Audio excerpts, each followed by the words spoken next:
Dobrodošli u još jedan podcast udruge Mladi za domovinu. Za početak želim vam čestit i blagoslovljen Uskrs. Danas je s nama jedna mlada dama, glazbenica Vanessa Mioć. Prije početka samo vas pozivam da lajkate ovaj video kako bi došao do većeg broja ljudi. Vanessa, dobrodošla, kako si? Odlično sam, hvala puno i velik pozdrav svim gledateljima i sretan Uskrs. Eto, u početku sam te kratko predstavila, no eto, ti nam možda možeš najbolje reći i opisati tko je Vanessa zapravo. To je onako na prvi dan fakta, najteže, moraš da sebi reći. Kao da do sad nisam naučila, dakle, moje ime je Vanessa Mioć, živim u Zagrebu, ovdje sam studirala, bavim se duhovnom glazbom profesionalno, rođena sam u Švicarskoj i zbog toga mislim da čak i još više onda uživam život u Hrvatskoj jer baš cijenim sve ovo što Hrvatska nudi.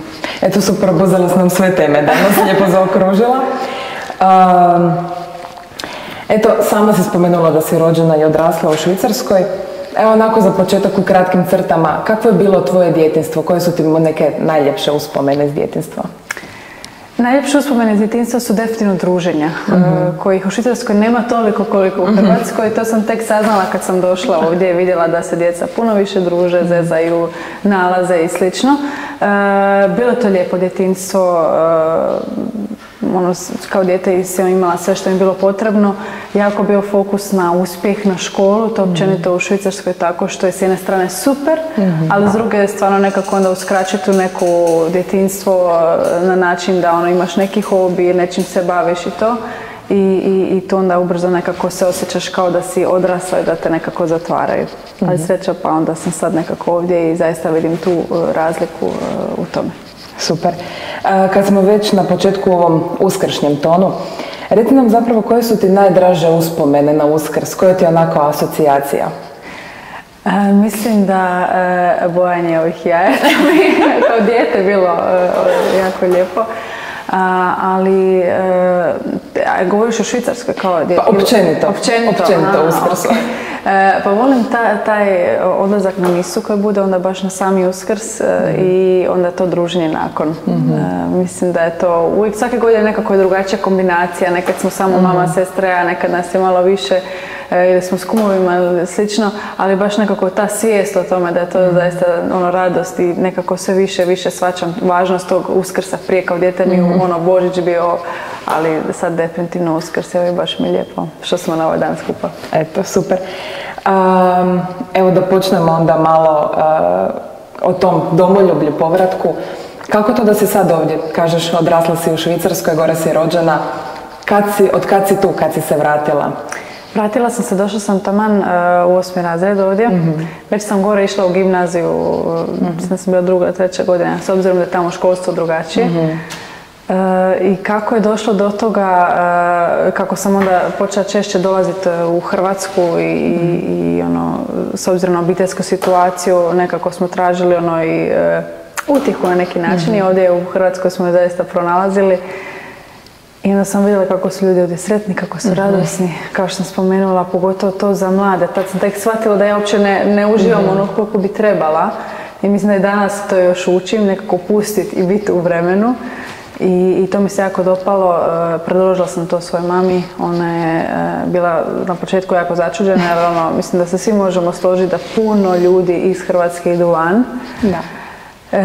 I to je postala neka ta stvarnost današnja i naravno mi smo isto čuli za to i znamo što se dešava i onda je bilo kao kako ćemo mi sad dolaziti doći u Hrvatsku. I došli smo ovdje na probni rok od kao 3 mjeseca i evo probni rok traje toliko, evo još uvijek završila sam faks i sve tako da je. Svima nam se jako sviđa i baš mislim da je svaka nekako pronašla svoj neki razlog zbog kojeg je ovdje i evo tako da je baš lijepo ovdje biti. Evo i sama si spomenula da mnogi govore da je u Hrvatskoj jako teško živjeti, loše živjeti, odlaze van i zapravo svi teže toj nekoj Švicarskoj, a ti si se iz te idealne Švicarske vratila ovdje k nama u ovu našu malu Hrvatsku. Što za tebe znači živjeti u Hrvatskoj? Ono što sam primijetila, to bi najprije htjela reći da mi kao narod nekako smo skloni razmišljati da je trava uvijek zelenija kod susjeda, uvijek je bolje. tako isto bolja Švicarska. Naravno, ima tu neke brojke, neke stvari koje su očigledne i tu vidimo da po nekim stvarima je bolja. Štiće neke možda financijske sigurnosti i slično. Ali mislim da to ovisi zaista od osobe do osobe što je kome prioritet i mislim da se to uvijek s godinama i mijenja i zato evo recimo puno stari ljudi se onda imaju potrebu vratiti jer to je ipak njihov dom. I drago mi je da vidiš što evo i puno mojih prijatelja razmišlja o tome da dođu ovdje i stalno mi kažu kao pa blago tebi kao ti si u Hrvatskoj. To je korak jedan koji je jako važan.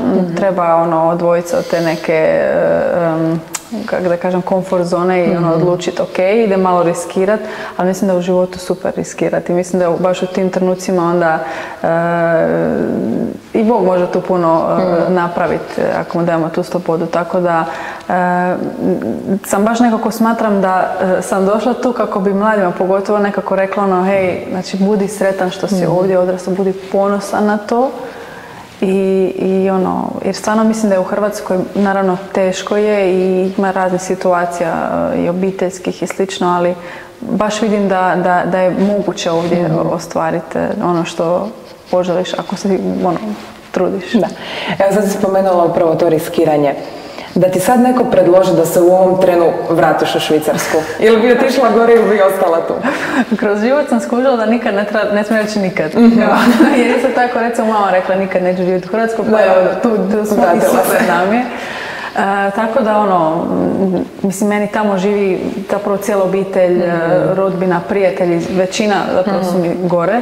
Tako da, naravno, jako često odem, doslovno, evo, prošli mjesec sam bila 2 puta i tako da često odem, ali sad živjeti tamo, ne znam, ko zna jednog dana, ali evo, baš nekako volim ovdje to što radim, volim ljude ovdje i naravno tamo ih volim, ali nekako mislim da sam se baš lijepo tu snašla i za sad ne bi ništa mijenjala. Za sad ne bi. Eto, u našem društvu često spominjemo to domoljublje, domoljube i tako te stvari. Kako bi ti zapravo opisala pravog domoljuba? Što uopće je domoljublje po tebi? To je jako dobro pitanje. Mislim da, evo reći ću sad na primjer u usporedbi i to sam s par ljudi komentirala recimo u Švicarskoj i ovdje. Ovdje su mladi recimo nekako, kao da se nekako srame sad nešto previše Hrvatska, kao pogotovo kad odu vani, ovisi od osobe do osobe. Dok recimo prijatelji moji Švicarci koji su rođeni ili odrasli u Švicarskoj, njima možeš vidjeti na Instagramu sve na hrvatskom, sve lanac na hrvatskom, majice, sve oni su jako ponosni na to. Što opet ne znači da oni imaju, da su oni više dovoljubni, nego nekako bi to tako opisala na način da je to stvarno nekako svijest o tome, o ljepoti Hrvatske, onome što ona je prošla, onome što ona nudi sada i potencijale koje ima i te neke vrijednosti koje su po meni zapravo vrlo jasne, ali se danas malo pokušavaju promijeniti, ali mislim da se jako dosta dobro držimo u tome. Tako da za mene nekako to domoljublje jednostavno ta ljubav prema ovoj zemlji koju nam je Bog zaista darovao i koja je izmoljena po meni zemlja i zbog koje mislim da je dan danas, ljudi bi rekli da nije toliko napredna, ali ja baš mislim da je napredna, jer je na neki način, ajmo reći, konzervativnija, odnosno drži se vrijednosti i mislim da su za to i zaslužne naše bake koje su im molile i koje su držale do vrijednosti ove zemlje, a to su evo ljudi, vjera, i tako da. Pa eto, znači imamo domoljublje i van Hrvatske. Tu je onda bitno spomenuti to da si u Švicarskoj išla u hrvatsku školu. Mnogi zapravo ne znaju da to uopće postoje takve i škole i takve varijante. Koliko je to utjecalo na tebe? Koliko ti je značilo to da možeš van Hrvatske ići u hrvatsku školu? To mi je jako puno značilo. Prvenstveno mislim, ja sam već od prvog razreda osnovne škole sam krenula, što je mislim da sam čak najmlađa bila tad tamo. Sad isto i Bogu hvala i dalje postoji ta hrvatska škola u Švicarskoj. Jako mi puno to značilo prvenstveno zbog društva. Jer su drugačiji opet na neki način i drugačije vrijednosti imaju Hrvati i recimo kad ideš u školu gdje su, evo recimo danas u Švicarskoj iz svih drugih zemalja, tako da baš nekako to približi sa sa Hrvatskom općenito i zbog jezika mi je puno značilo. Općenito dani kruha smo imali, recimo, ja do tad nisam znala za takve neke stvari, jer općenito puno prirodi, puno učila sam mjesece u godini na hrvatskom. Baš sam neki dan vidjela video kao jer se ljudi gore s tim dosta muče. Kažem, evo i to društvo nekako i danas mi isto puno pomoglo to što je kod nas doma bilo pravilo, što je, nećete vjerojatno, jako rijetko tako. Dakle, doma pričamo samo hrvatski, nema miješanja. Jako često, kad razgovaram s prijateljicom, malo ovisi koji reč se sjetiš, tako govoriš. I kod nas je bilo pravilo isključivo hrvatski, ako ne ideš iz početka, idemo tako. I to mi danas, odnosno i tad kad smo došli onda u Hrvatsku, mi to jako puno značilo, jer ti odjednom moraš učiti povijest, fiziku i kemiju na hrvatskom jeziku i to mi je jako teško palo tad, ali vjerujem da mi to dosta olakšalo, tako da je ta hrvatska škola je predivna stvar. Osim te hrvatske škole i obitelji koja okružuje naše ljude van Hrvatske, koliko zapravo zajednice koje nisu hrvatske pomažu Hrvatima koji žive u inozemstvu? Koliko prag tolerancije društvo ima na Hrvate i općenito na različite nacije?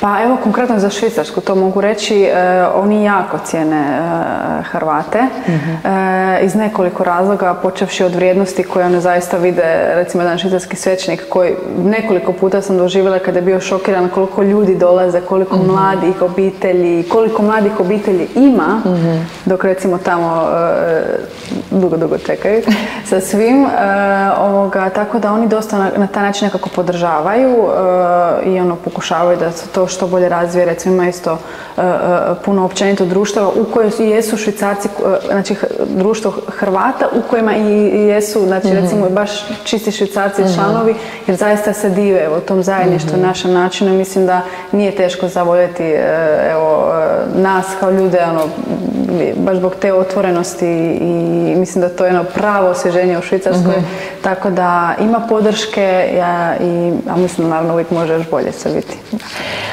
Pa eto da se malo maknemo od te Švicarske. Od dolaska u Hrvatsku, zapravo mi te tu od tad pratimo, jako si aktivna u sferi duhovne glazbe. Imaš već objavljene neke pjesme, suradnje, koncerte.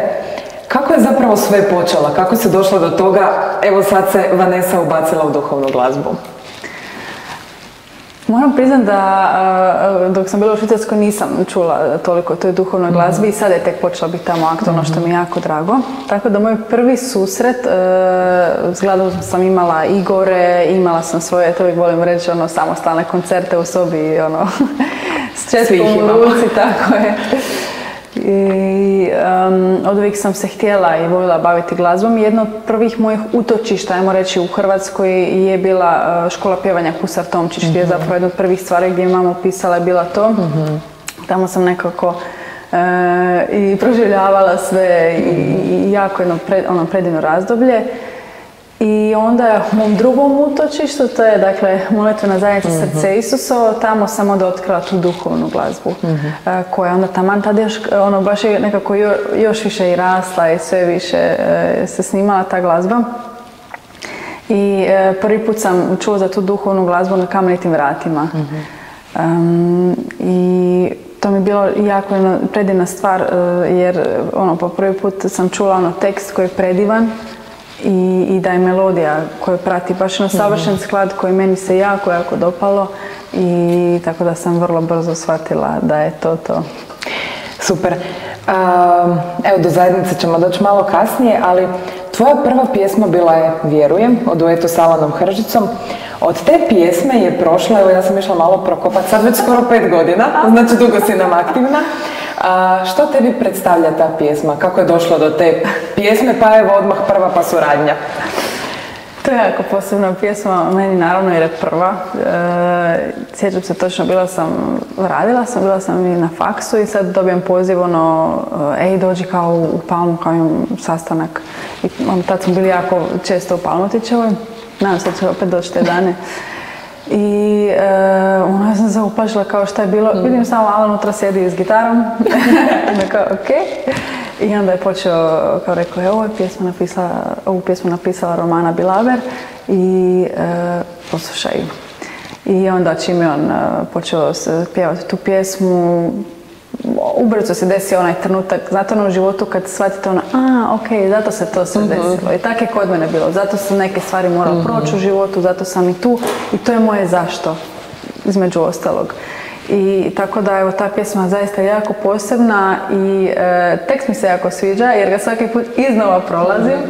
Jer naravno često su trenuci gdje pomisliš da nisi vrijedan, da kako, pa šta, pa pogotovo mislim svi, ali evo recimo mi mladi, dosta je teško, imaš puno stvari koje trebaš pokrenuti, ne znaš gdje krenuti, pa mogu li ja to, onda se brzo obeshrabriš, onda nekako ta pjesma mi svaki put iznova ju prolazim, što je interesantno jer evo već ima nekoliko godina, ali stvarno ukazuje na to da evo kako refren kaže, vjerujem, pomozi moje nevjeri i evo, tako da zanimljivo. Da, zapravo jako snažan refren. Upravo se s tom pjesmom Vjerujem nastupala, ali i pobjedila 2021. na festivalu kršćanske glazbe u Poljskoj, u Svetištu Jasna Gora. Koji su tvoji dojmovi od tamo? Je li te ta pobjeda pogurala i dala neki vjetar u leđa za sve ovo što je išlo kasnije ili? Pa baš sam tamo i još više proživjela tu pjesmu. Jedno predivno iskustvo i s obzirom da sam se natjecala s ljudima iz raznih država, iz Amerike, Kolumbije, Španjolske, stvarno cukut nas je bilo. Ja sam imala tu čast predstaviti Hrvatsku. I naravno tu se desila ta sumnja kad sam vidjela te glazbenike i čula i općenito sve predivno bilo. Ja sam mislila zašto sam ja tu, kao jer ja to uopće mogu. To je bilo baš jedan trenutak gdje dovodiš sve u pitanje. I onda sam se tada, to baš često volim prepričati, baš taj ključan trenutak bio gdje suza. I zanimljiv trenutak je bio taj plaće malo, prolaziš kroz koponu, se pogledaš i shvatiš kao, znači ti pjevaš, vjerujem, pomozi moje nevjeri. Znaš zašto si došla si slaviti Boga i to je to. Šta će se desiti, sve ok. I ja sam bila toliko slobodna, stvarno, znači toliko mi je lijepo bilo na toj pozornici, toliko sam uživala s tim ljudima tamo, zezala se.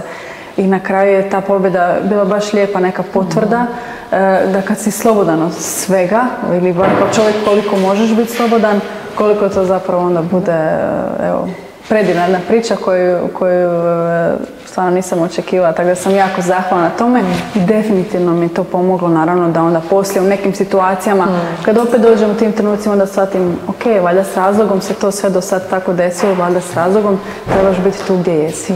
Koliko je lijepo kad ti vlastita pjesma da poticaj za dalje. Na duhovnoj glazbenoj sceni, evo kod nas u Hrvatskoj, u zadnje vrijeme baš ima mnoštvo glazbenika, izvođača, sve vas je više, Bogu hvala. Svi imate isti cilj, zapravo slavite Gospodina, evangelizirate, prenosite radosnu vijest. Kako bi tu radosnu vijest prenijeli zapravo što širem broju ljudi, često i udružite snage i to među vama, skužili smo, nije neka rijetkost. Tako evo već 10. godinu za redom sad imamo i koncert Progledaj srcem. Ti si nastupala na onom velikom Progledaj srce na Maksimiru 2022. Što je za tebe predstavljao taj nastup? Kako si se osjećala u tom trenu kad si stala pred pun Maksimir?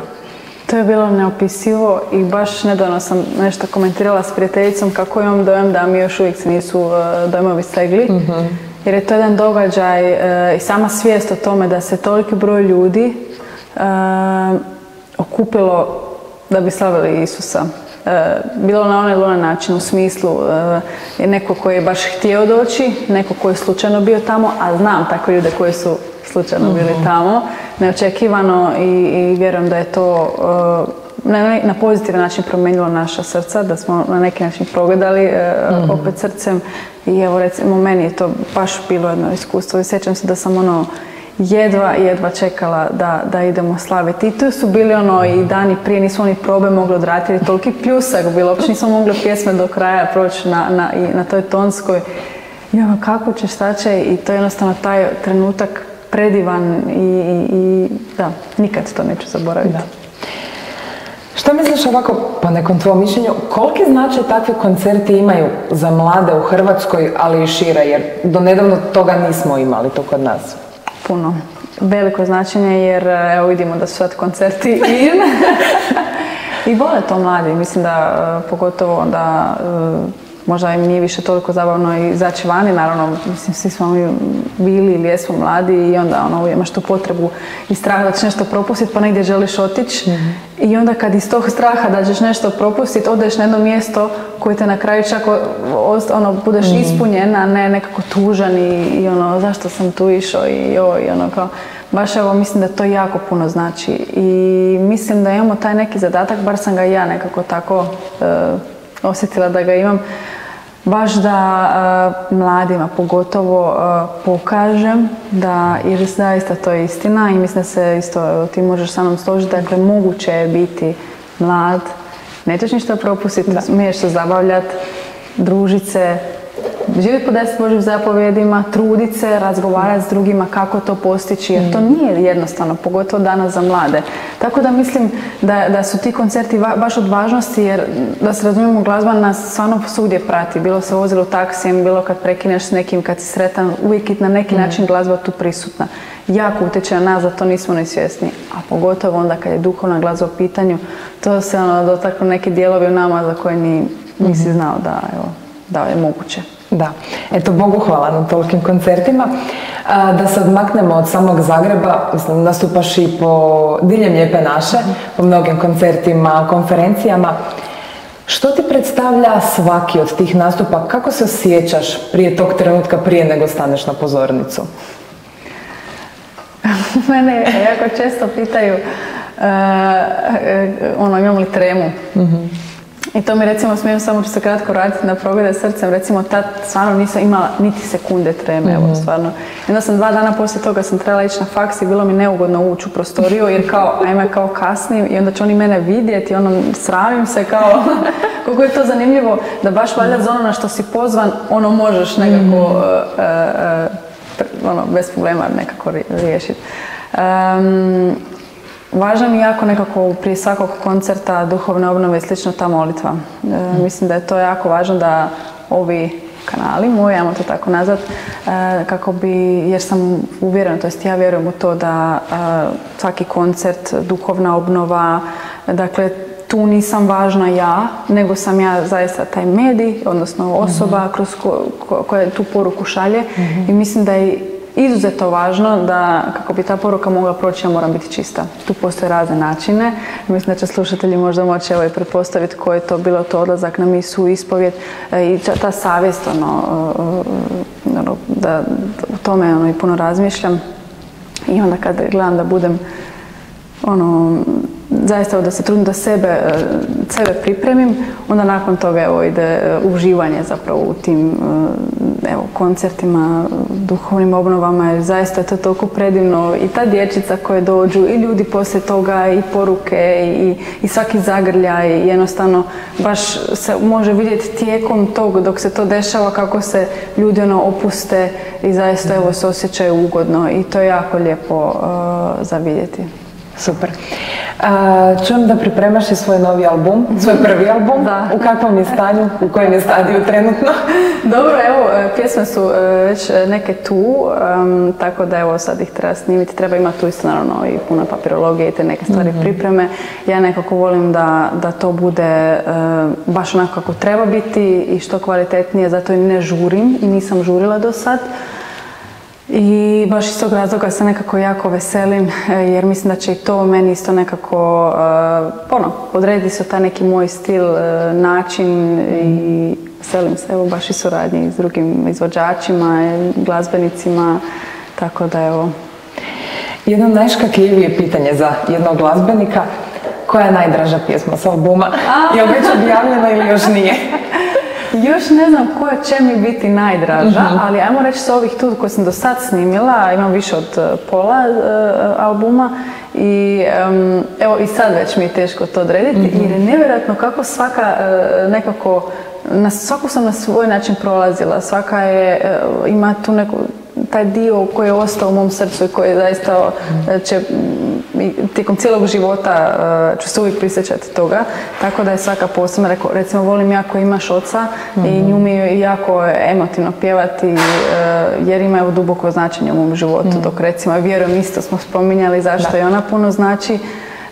Evo baš sve ih jako volim i mislim da baš ono ovisi u kojoj si fazi. Recimo ako si jako sretan, onda je super pjesma, opet te trebam jer je to nekako ono, da, možeš malo zaplesati, ako malo mirno, onda šutnja i tako dalje. Tako da evo, voljela bi imati nekako što razno, ono, svoj stil, ali opet da svako nekako može pronalaziti za svoje neke faze u kojima, u životima kojima u tom trenutku je. A imaš možda neku pjesmu koja te onako prati i baš je tvoja, ali nije tvoja, nisi ju ti prepjevala, nego je netko drugi? Joj, to je super pitanje.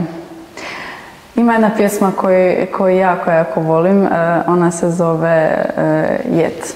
Znači, to mi je jako posebna pjesma, dakle Y-E-T.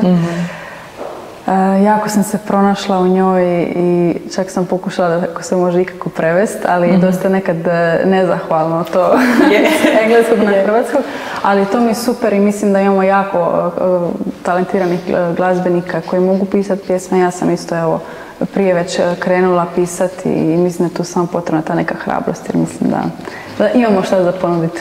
Super. Evo već smo pričali o tim koncertima, ali opet se vraćam na te mlade i duhovnu glazbu.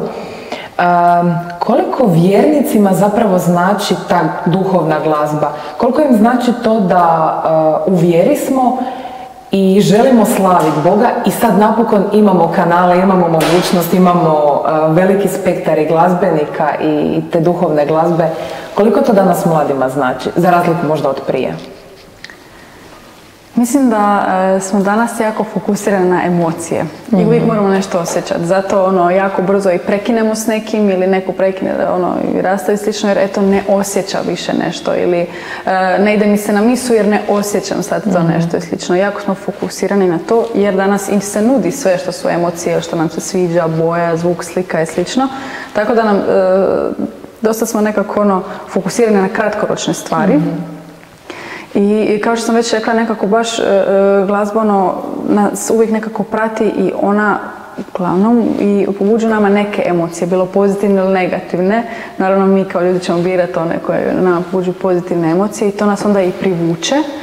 I mislim da je ona i ta glazba super jer recimo danas je naravno i pogotovo kao mlada osoba nije najjednostavnije živjeti evo, taj kršćanski život, znači biti uz Boga, živjeti, mislim, on je tu uz nas, ali nama nekad vrlo često i zalutamo i borimo se i šta sad treba 100 upitnika i onda mislim da baš evo ta glazba može pomoći nekako da se opet nekako vratimo. Ne treba, to nije jedina stvar, ne smijemo tu zaboraviti ove sve sakramente i ono što je zapravo važno, ali mislim da je to opet jedan predivan način na koji možemo evo slaviti Boga, njemu odati tu čast. Na kraju krajeva je skupice da svi skupa pjevamo, tako da je to jedna predivna stvar i baš mi je čast što se smijem baviti takvom nečemu jer baš me to jako ispunjava i nevjerojatno je koliko je to, bez obzira što recimo odeš na jedan Maksimir, odeš u jednu Arena sa ko će biti Progledaj srcem ili bilo koji koncert, neko malo mjestašce, dakle, iako si ti okružen ljudima, nevjerojatno koliko to na kraju je intimno opet i taj razgovor s Bogom, tako da evo, mislim da imamo tu još puno posla i veselim se evo što se mladi sve više otvaraju toj glazbi. Ja mogu reći nama, običnim laicima, to jako puno znači kad imamo zapravo duhovnu glazbu dostupnu u svakom trenu dana, u svakom stadiju života, kad možda nisi u crkvi, ne možeš u tom trenu do crkve, do nečeg, jako puno znači, evo i danas nam ta tehnologija pomaže u tome da u svakom trenu možeš poslušati nešto i onda opet budeš u tom nekom duhovnom svijetu. Eto, nama puno znači, ali koliko vama glazbenicima znači kad na ljudima vidite odjeke svog rada, kad vidite da mnogi uz vašu glazbu zapravo produbljuju svoj odnos s Bogom, ali i rastu u vjeri? Uvjerena sam u to da svako od nas ima poziv svoj i neko će ga pronaći prije ili kasnije i mislim da je u tom pozivu i kad kreneš se odazvati na to i kreneš aktivno raditi na tome, osim što ti je važno da se ti dobro osjećaš i korisno, jako je važna i ta povratna informacija. Ne znači nužno da ti ovisiš o njoj i da ovisiš o tuđim mišljenjima, ali voliš da se sviđa ljudima ono što ti radiš i da činiš dobro time. Nekako, evo, sama si rekla, dakle, mi u duhovnoj glazbi nama je cilj slaviti Gospodina, dakle, to nam je primarni cilj i evangelizacija. I onda nam je izuzetno drago, evo, osobno mogu reći kad vidim, evo, i toliko predivnih poruka dobijemo na Instagramu, jer stvarno nekad, to sam jednom isto već rekla, teško mi je odgovoriti, jer kao ona zapravo, ili on meni to piše, ali kao uopće nemam dojem da je to ima vezano sa mnom, kao što sam već rekla, jer sam taj medij, ali toliko je lijepo vidjeti kad nekad si misliš kao jel to ima smisla sve ili je to dobro i preispituješ se i onda vidiš da evo neko zaista se kroz toj pjesmu mu pomogla, pronašao se u tome svemu i bližio se Bogu. I mislim da je to nešto najljepše i tad najljepše spavam kad vidim da evo se tako nešto lijepo dešava, tako da Bogu hvala. Evo, od te duhovne glazbe živiš i zarađuješ, koje je mnoštvo danas glazbenika. Kako se danas gleda na novac koji zapravo izlazi iz te, ajmo tako reći, industrije, makar čudno je to reći, ali kako iz katoličke perspektive ispravno gledati na takav način zarađivanja? Jer danas često nailazimo na probleme. Kad se spomene da neko zarađuje od vjere i evangelizacije, često nailazimo na te situacije da se nekako čudno ispod oka gleda na to. Da. Mislim, drago mi je jako što se o tome danas sve više priča i sve više videa ima na YouTube, o tome baš ta povezanost, duhovnost, vjera i novac. I mislim da u tome trebamo malo promijeniti naš pogled na način da ne smijemo mi biti robovi tog novca, tog prihoda i gledati to na način da je to nešto jako, jako loše u isto vrijeme.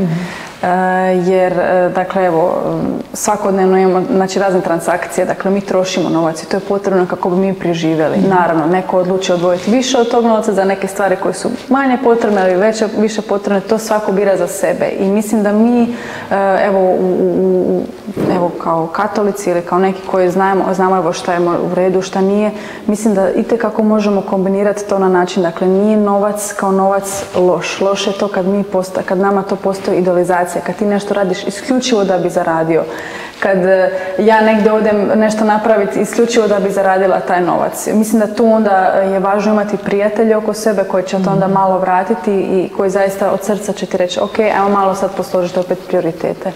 Najnormalnija stvar, jer ja mislim da, ne mislim nego je, dakle, biti svećenik to je poziv, to je posao i on mora od nečega živjeti.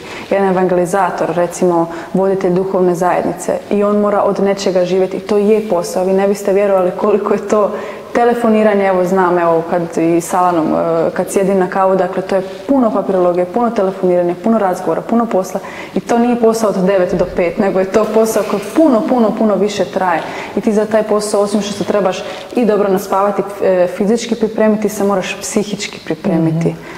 Isto tako, evo, za glazbu kojom se ja bavim, dakle, i taj novac koji zaradiš, dakle, to sve investiraš u tu glazbu. Jer meni je cilj da to bude, jer smatram da zaslužuje ta glazba biti na razini kvalitete svjetovne glazbe. Pogotovo jer pevamo Bogu, ako ne još više. I zato ja ne vidim ništa loše u tome da se u to uloži. Naravno, druge stvari su treba biti posložene i ne mislim da je smisao da ti ulažeš u spotove i sve, a neko kraj tebe njemu nije dobro. Dakle, tu mi moramo isto znati i imamo Sveto pismo koje nam isto odgovara na sva ta financijska pitanja, samo treba malo otvoriti knjigu i to nam često teško pada, ali evo, mislim da ne znam, sam konkretno dala neki odgovor, ali evo, baš bih htjela reći da mi je super što se o tome priča, da je važno da, dakle, treba posložiti novac, znači koji je to tvoj prioritet i da ono što radiš da nije loše, ako se baviš duhovnom glazbom i zarađuješ jer ti investiraš u to sve i to sve isto košta jer trebaš platiti snimatelja, trebaš plaćati isto sve razne segmente za koje se ljudi iznenade i onda kažu aha, neki dan mi je rekao kao, to ti sama plaćaš, kao da, I volim to i želim to jer mislim da je to jedna toliko dobra investicija za jednog dana, ne na ovom svijetu nego na onom drugom, jer evo želim, jer ne možemo ponijeti stvari sa sobom, ali možemo duše, odnosno ljude povesti sa sobom i tako da mi to evo nekako jako važno. Pa eto, po pitanju novca, netko ko je katolik, a možda nije duhovni izvođač, nije na toj javnoj sceni, može li biti materijalno bogat čovjek ili koliko može zarađivati? Postoji li neka opće prihvaćena granica oko toga koliko jedan katolik smije i može zarađivati? Jer danas u društvu često nailazimo na tu stigmu da ako je neko katolik i neko je bogatiji čovjek, to jednostavno ne ide zajedno, po nekom našem shvaćanju. Jako zanimljiva tema i o tome isto često razmišljam, jer mislim da mi puno puta imamo predrasude, baš onako kako si sad rekla, dakle vidiš da je neko bogat, ma nemoguće da on jednak u vjeri kao evo recimo taj neko pored njega koji nema jednake prihode i slično.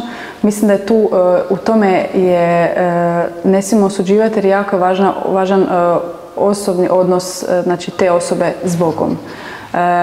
Neko može biti siromašniji da ne ima dobar odnos s Gospodinom, neko može biti bogatiji da ga ipak ima. Dakle, to sve ovisi od osobe do osobe. Naravno, nekako sam kroz svoj isto život shvatila da uvijek kad ti je teže, onda se više pouzdaš u Boga, više tražiš njegovu prisutnost i slično. I to je nekad i dobro da nam se dešava jer se onda nekako shvatimo što je važno.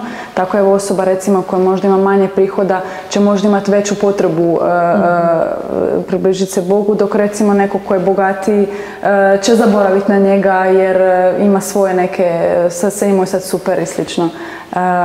I naravno, baš sam neki dan i u Evanđelju po Mateju baš pročitala kako bogatašu je puno teže ući u kraljevstvo nebesko, tako da naravno to te dovodi do razmišljanja jer ti kao mlada osoba želiš evo recimo stvoriti neki biznis i onda se razmišljaš zar je sad loše ako dobar biznis i ako ga sad imam dobru zaradu od toga, to znači da onda kako će onda ići poslije toga, ali mislim da to sve ovisi o nakani i način na koji to radiš, uključuješ li ti Boga u svoj posao, je li ti on i dalje na prvom mjestu, odvajaš li od svog recimo dobrog prihoda za, mislim sve kažem, jasno piše u Svetom pismu, pogotovo što tiče tih financijskih stvari, samo treba malo otvoriti pogledat, tako da odgovori su tu. Mislim da ne trebamo tu osuđivati, mislim da evo zaista Bog najbolje zna evo od osobe do osobe ko je kakav, ali smatram da ne treba osuđivati ljude koji imaju super prihod, jer mislim da oni isto imaju super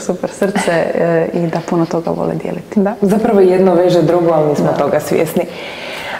Cijelo vrijeme progovaramo o Gospodinu, o njegovom utjecaju na tvoj život, njegovoj prisutnosti. Što tebi predstavlja vjera i sam odnos s Bogom?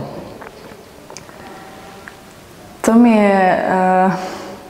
mislim da je baš, ne znam da bi se složila sa mnom, nekako to teško riječima opisati. Je, jako teško, da. Jer je jako individualno i toliko se taj odnos razlikuje od svih ostalih koje imamo. Čak evo odnos s prijateljicama ne možeš usporediti jer je svaka različita, a pogotovo ovo je to sasvim neka drugačija razina. Sretna sam zbog toga jer evo se taj odnos nikad nije ne stagnira, nego baš je dinamičan i puno toga ovisi o meni, naravno koliko se ja njemu otvorim. I baš je nekako me toliko iscijeljuje ta činjenica da znam da je on tu uz mene, bez obzira na sve, što je jako novo možda za nas ljude koji smo možda navikli na to da će nas neko odbaciti ako nešto ne napravimo kako ta osoba to poželi i taj strah odbacivanja, potreba za prihvaćanjem i zapravo mi sve to imamo u Bogu. Meni je on jako puno pomogao i voljela bi baš evo nekako za ljude najbliže, evo članovi moje obitelji neke ili opće prijatelji ili sve, da osjete da evo stvarno svi smo dostojni toga da i on želi biti dio našeg života i jako mi je zanimljiva ta slika i nju volim često spominjati, ne znam jesi je vidjela ti. Ona slika kad je Isus ispred vrata i on ne može ući jer je kvaka iznutra. Dakle, koliko to ovisi o nama i koliko on nas voli da nam je dao tu slobodu. I neko realno cijeli život se ne mora uopće odazvati na to. Neko može od malih nogu. Ali evo, baš je lijepa ta činjenica da nas on čeka, strpljivo. I ponekad ne bude baš žao kad si mislim, zamišljam se kako ono tako čeka, a ja negdje tamo švrljam okolo. Ali evo, baš jedna predivna bezuvjetna ljubav o kojoj itekako puno mogu naučiti. Da. Pa ta vrata su zapravo jedan lijepi primjer toga koliko nekad odgađamo te neke susrete, a možda bi nekad samo trebali pohrliti primiti tu kvaku. Pa isto, eto, na tom putu otvaranja Gospodinu iza nas je korizma. Kako je tebi prošla ova korizma? Kako si se pripremala za ovaj Uskrs sad pred nama? Smijem se, ali... Svima nam je izazovna uvijek. Je, i Bogu hvala, i neka je, jer svaki put toliko toga naučim. Važno je tu po meni jako i žrtva tijekom korizma, ne samo tijekom nje, nego općenito. Što je za nas mlada jako teško i smatram da općenito i kad se puno molim za nešto ili kad sam duhovno nešto intenzivnije u nečemu, onda mi se svakakve stvari dešavaju. Nevjerojatno, hoće ili sudar ili nešto sa autom ili ovo ili tako neke stvari, tako je bilo isto tijekom korizme. Ali baš nekako mi se sviđa nekako što sam starija i to na sasvim drugačiji način, evo to sve doživljavam i opet koliko god je to razdoblje ti shvaćaš što se dešava u tim danima. Baš sam jučer i o tome puno čitala i malo zastaneš i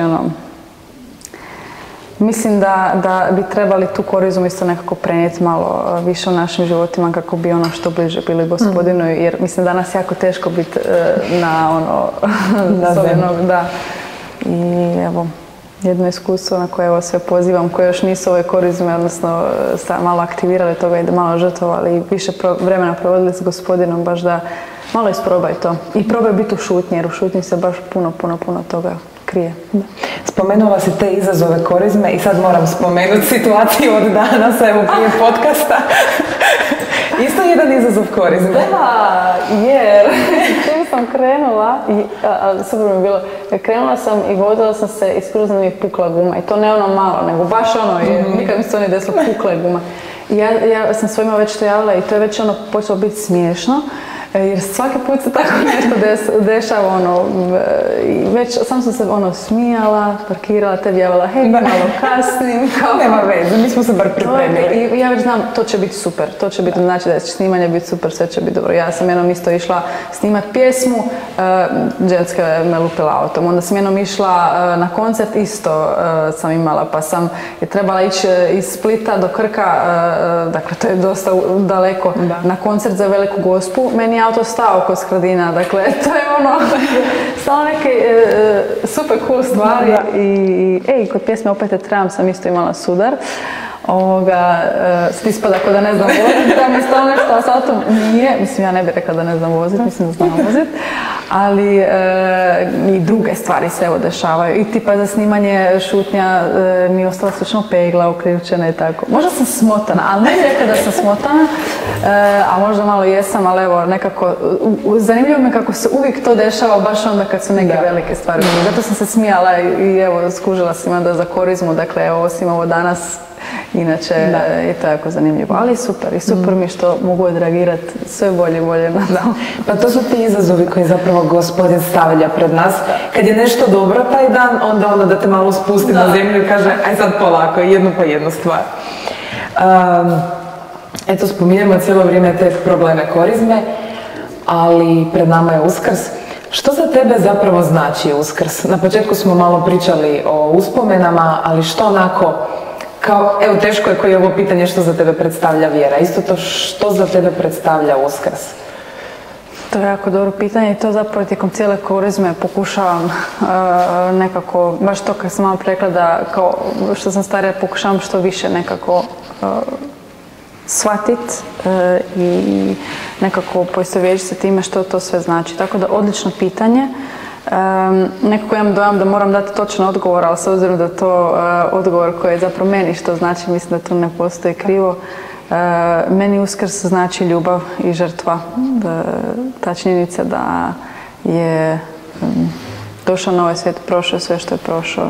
Nije morao, ali je htio zbog nas i upravo zbog što mi je fascinantno za svakog. Dakle, ona koja sad sluša, ona koja sad ne znam šta prolazi. Tako da je to definitivno za mene ljubav i žrtva. I baš evo, predivno. Mislim da će nam cijeli život trebati i duže da nekako shvatimo što to zapravo znači. Da, to su zapravo ona pitanja bez odgovora na koje svako ima neki svoj individualni, ali zapravo nikad ga ne zna izraziti. Kod izražavanja, imaš li neki citat ili poticaj iz Biblije ili ovako iz svakodnevnog života koji ti onako daje snagu? Dati snagu i za taj dan i za život općenito. Nešto što te asocira na snagu. Sad konkretno iz Biblije ima puno stvari, ali nešto sam nedavno pročitala i to mi je jako ostalo u zadnje vrijeme. Tako da ako može, ako nije iz Biblije, jednostavno razmišljanje da, znači, o to što sam pričala, znači taj glavni lik Biblije, dakle Isus, je za tebe se borio. Dakle, to razmišljanje o tome da se on o tebi razmišlja u tom trenutku dok je bio na tom križu, dok su mu se rugali, dok su ga šamarali, tukli, je o tebi mislio, ti koji sad upravo u tom trenutku misliš da si bezvrijedan. To mi je nekako to razmišljanje i još ova rečenica da dopustimo Bogu da bude Bog. To je onako, meni osobno, ne znam koji si ti tip, ali ja sam recimo često bila onako ono perfekcionist, control freak, sve mora biti super savršeno. Da. Ako nisam dobro napravila, ne vrijedi. To je toliko daleko od istine i tako da evo, osobno nekako mi to baš zadnjih par tjedana stalno mi odzvanja to da dopustimo da Bog da bude Bog, jer ne moramo mi, možemo ga pustiti. Da, zapravo mu samo treba dopustiti da djeluje kroz nas i onda je sve lakše. A tu njegovu snagu i njegovo djelovanje dobivamo najviše kroz sakramente. Kolika je važnost svete mise i Euharistije u tvom životu? Jako. I jako mi je važno jer mislim da je to jednostavno tu crpimo našu snagu. To možda nije vidljivo, to nije, ne vidimo ko na mobitelu tih 100% i ono da je zelene boje, da se mobitel napunio, tako da to možda kod nas nije vidljivo, ali mislim da to itekako možeš osjetiti. Ako ne u tom trenutku dok si na misiji, dok su ti misli odlutale negdje, jer to se dešava nekad. Svim. Tako i o tom isto treba pričati jer neko kaže, ma neću ići jer ja se tamo ne mogu skoncentrirati. Odi, nešto će ti ostati i kroz tjedan će ti nešto pomoći u tom trenutku. Shvatit ćeš kad tad, možda ne sad. Tako da mi to jako važno. I znam da su ljudi, ima i ljudi koji su povrijeđeni na razne načine i onda nekako opet shvatiš da ipak Isus je, njega su najviše povrijedili i mi danas svojim ponašanjem u crkvi ponekad znači ljudi smo, griješimo i on bez obzira na to se odluči svaki dan iznova vratiti nama i biti na misiji. Tako da mislim da to itekako nešto znači koliko smo važni i koliko je očigledno to važno. Baš je Sveti Toma Akvinski isto kaže da znači sveta misa je jednako tog trenutka jednako kao trenutak kad je Isus za nas umro na križu.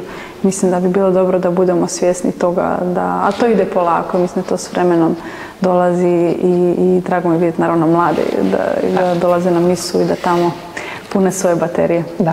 Da, trebamo se često posvijestiti da je Gospodin s nama stalno u svakom trenu i onim dobrima i onim lošima. I te dobre i loše prolazimo svi. I ti i ja i svi. I u tim teškim trenucima nekad je teško naći nekog na koga bi se oslonili. Eto i ti si prošla teške trenutke. Na koga si se oslanjala u tim trenucima i koliko ti zapravo vjera pomogla u tim trenucima možda boli? Prije nego što sam otkrila baš tu vjeru koja mi pomaže u trenucima boli, to je recimo bila moja majka koja mi baš evo kao uzor i koja je imala jednostavan život mi pokazala kako u trenucima kad biraš između jednostavnijeg, ali na kraju ne toliko dobrog puta, jer onaj teži put koji je na prvu evo teško i s Gospodinom, ali evo nekako postaneš jači.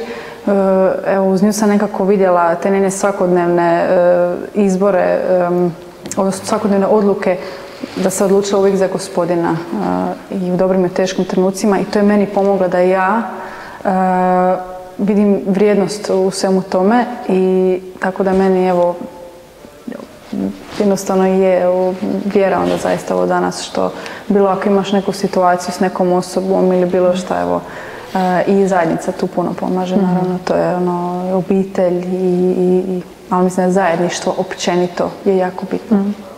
Pa u trenucima tako bole i patnje zapravo svi mi često odlutamo i zaboravimo na Gospodina i na to da je uvijek s nama i zaboravimo činjenicu da je on prošao patnju i muku da bi nas otkupio, da bi nam pokazao svoju slavu i onda često dođe patnja i mi kao ok, to odrežemo, ne, sad Gospodine, to je to, došla je patnja. Ali on nam uvijek, mislim, svojim primjerom nam je pokazao, ali poslije patnje ide slava. Koje mi često, eto, nismo svjesni. I to je, mislim, nešto što bi trebalo posvješćivati češće. Mnogo mladih danas jako često padne u duhu, padne u vjeri kad dođu takvi trenuci. Što bi im savjetovala ti kad se nađu u takvom stanju? Odlično pitanje i mislim da ne bih rekla da postoji kao taj neki recept kao koji je, jer mi da to ovisi od osobe do osobe i svako ima neke te faze koje su s razlogom i koje s razlogom mora proći. Ono što mislim da je jako važno ne odustati. I po meni sakramenti tu puno mogu pomoći i onda kad ne osjećaš, i onda kad ti se ne ide, i onda kad misliš da ti neće pomoći ispovjed, odi. I to sam već spomenula, doći će kad tad plodovi i dođu. Dakle, mislim da je to jako važno, dakle, ispovjed, pričest, molitva, zajedništvo s nekim, razgovor s nekim može puno pomoći, čitanje Svetog pisma, općenito tog štiva što danas je pročitati knjigu ok, shvaćam to, zanimljivo je gledati nešto na ekranu, ali isto nevjerojatno na koji sasvim drugačiji način doživljavamo ono što pročitamo. I mislim da isto bitno naći ljude, okruženje za koje znaš da ti iskreno želi dobro. Jer mislim da je danas teško naći prave prijatelje i mislim da je to isto nekako jako važno, da onda ako imate zajednički cilj, mislim da je to puno lakše. Onda kad imaš težu fazu, onda možeš i prijatelju, jednog dana tu svom partneru ili kako baš podijeliti to, jer mislim da je to recimo kod nas u zajednici tako isto super. Mi smo svi toliko različiti, svako ima svoj neki posao, svoj poziv, neko je više ekstrovertiran, može se neko je više povučeniji. I toliko mi je zanimljivo kako baš svoj potrofi, normalno kako svako ima razne faze i teško ti je, ali imamo svi isti cilj, to nas toliko povezuje i onda mi je predobro kako onda baš tad baš kad sam ja slaba, ti si nekako dovoljno jak da vučeš i mene i sebe i da idemo skupa ka tom cilju. I onda nekad se baš to promijeni i nevjerojatno kako se to baš posloži da možemo biti tu jedni za drugo. Da, predivno je kad imamo nekog ko je uz nas. Često su mladi danas sami i u vjeri i nailaze na mnogo teškoća, ali koje su možda najveće poteškoće ili nazovimo ih izazovi koji ih odvraćaju od vjere danas? Imamo puno distraktora. Da, puno fajtova. Da. Mislim da tu možemo stvarno nabrati jako puno stvari. Počevši od toga ko nam je uzor, što konzumiramo, što gledamo kad se probudimo, kad idemo spavati tijekom dana, s kim se družimo, što slušamo. Na kraju krajeva čim hranimo, kojeg vuka u nama hranimo, tako bi ja to nekako rekla, onog dobrog ili lošeg. Mislim da je danas jako teško to što se bojimo te šutnje, bojimo se te samoće, bojimo se nekako odmaknuti od svega ovoga, smanjiti sve, bilo ove boje, zvukove, sve. I nekako baš ući u taj neki mir i pronaći glas od Gospodina, jer stvarno evo, puno glasnije nego što mi to mislimo. Tako da mislim da danas definitivno, evo po sebi ponekad sam naravno mogla vidjeti taj mobitel, jer kako je taj osjećaj, prođe neko vrijeme, njemu si bio, što si vidio, ništa, samo imaš još više veću tjeskobu, nesigurnosti, vezano za razna područja, tebe kao osobe i mislim da to Bog ne želi. Ja mislim da Bog da mi prihvatimo sebe jedni druge. Nije jednostavno, pogotovo danas, naravno, i ovo što ti ja tako pričamo ne znači da je to sve super i najjednostavnije u teoriji lakše, ali stvarno je moguće. Evo, mislim da i ti ja možemo reći da je moguće danas, evo, borit se, teško je, ali evo, nisi sam, stvarno. Da, često nas svašta odvraća od te vjere i zapravo teško je naći kanale kojima bi se ta vjera, potaknulo bi se širenje te vjere. Koji su po tebi onako ultimativni kanale širenja vjere? Jako zanimljivo. Pa mislim da postoji razne načine i ovisi o kome se radi. Recimo, mi smo svi jako fokusirani na to, na evo tu evangelizaciju, želimo druge evangelizirati, drugima pomoć. I onda možda zaboravimo na one kod nas doma, recimo, ili onih bliže, tako da super kanal je taj, evo recimo doma, biti primjer, biti, možda ne u početku ne puno govoriti, nego biti autentičan i jednostavno dati ljubav, što je danas šok ponekad, jer ne očekuješ kad neko se izdere na tebe da ćeš ti uraditi s ljubavlju.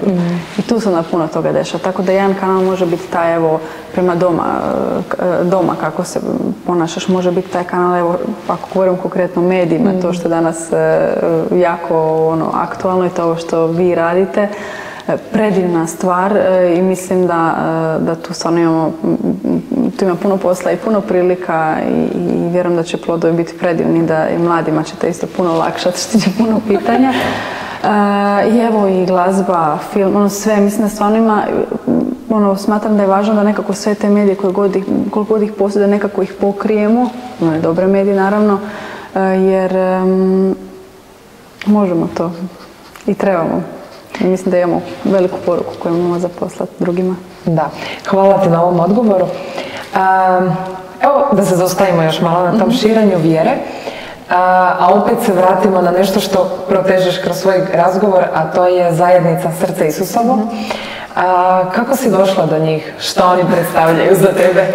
Oni su za mene druga obitelj, a došla sam do njih tako što smo išli, mi smo jako često, išli smo baš puno u Međugorje i onda sam išli smo jednom sa njima i jako sam se veselila tome, bila sam presretna. I došli smo tamo, išla sam čak s jednom prijateljicom koja je se tad molila bila za obraćenje jednog prijatelja svog. I desi se da smo mi došli tamo i ona srela u Međugorju tog prijatelja za kojeg se molila. I tako su puno predivnih stvari izdešavalo kod svih i o tome saznaješ pogotovo kad se vraćamo i to je predivno. I baš od 10. 11. i 12. idemo opet u Međugorje kao zajednica, tako da evo, kogod želi doći, svi su pozvani. I najviše mi se sviđa da taj dio kad se vraćamo i ta svjedočanstva, onda svako ima priliku u busu doći, onda uzeti mikrofon ko želi i onaj najveći introverti se na kraju otvore, jer je to nevjerojatno koliko to mora izaći iz tebe. I tad se sjećam da su svi toliko predivne stvari pričali i bili su toliko sretni, a ja sam tad tineđer, bila jako ljuta na Boga, s obzirom da sam jako mlada ostala bez oca, pa sad sam došla tu, zašto se meni to sve dešava, evo oni svi se mole za nešto, njima se odmah usliše. Ja sam bila toliko ljuta tad i to je super bilo zapravo. Jer sam onda tad, htjela sam doslovno izaći van sve magistrale i onda sam porazgovarala s Alanom, pomolili smo se. Tad je sve bilo ok, kao ja sam i dalje, ne znam što se dešava. I onda su to ti plodovi koji su poslije došli. I jedan od tih plodova je taj da sam imala želju onda doći na Kamenita vrata. I onda je ta duhovna glazba koja me privukla, zajednica i općenito taj osjećaj pripadanja i puno odgovora se onda u 100 upitnika koje sam imala se naravno kriju u svemu tome, ima ih naravno i dalje još puno, ali tako da ta zajednica mi jako puno pomogla na razne načine, odrasla uz njih, mislim ja sam s 15 godina postala dio te zajednice, sada evo prošlo već puno godina. I baš nekako rastemo svi o tome, to mi je predivno za vidjeti. Da. Koja je tvoja uloga unutar same zajednice? Imate li onako podijeljeno po sektorima ili? Imamo baš razne službe, počevši od slavljeničke službe pa sve do tim za potrebite. Imali smo i službu koja je išla u dom za nezbrinutu djecu, imamo medija tim i ljudski resursi, dakle to je stvarno sve posloženo. Molitelje imamo, evo sad nisam naravno sve nabrala, ali evo baš smo podijeljeni i to se isto puno mijenja, što je super jer to je isto važna ta neka poslušnost, da djeluješ tamo gdje si pozvan i da otkriješ evo puno toga o sebi. Ja osobno sam bila prije recimo u medija timu, bila sam prije zvala fotografiju i sve dok evo nisam počela baviti glazbom, tako da sam u slavljeničkoj službi i evo isto rastemo sve više i mislim da baš svaka služba je od izuzetne važnosti. Da. Spomenula si za zajednicu da je tvoja druga obitelj. Guraju li te onda i one kroz život? Jesu li ti onako oslonac i potpora zapravo za sve što se događa u životu? Definitivno. Počevši od toga da ono, kad je neka kriza, ono, može li molitva jedna kratka ili bilo šta, što god, stvarno, evo, baš znam da sam okružen ljudima, evo, koje mogu nazvati ako bilo što je, ako trebamo ovako neku pomoć ili, evo, i ta duhovna podrška, stvarno, evo, baš obitelj koju, evo, možeš birati. Da. Danas imamo mnoštvo tih kršćanskih zajednica, evangelizacijskih. Svaka djeluje u nekom svom smjeru, neke djeluju u različitim smjerovima.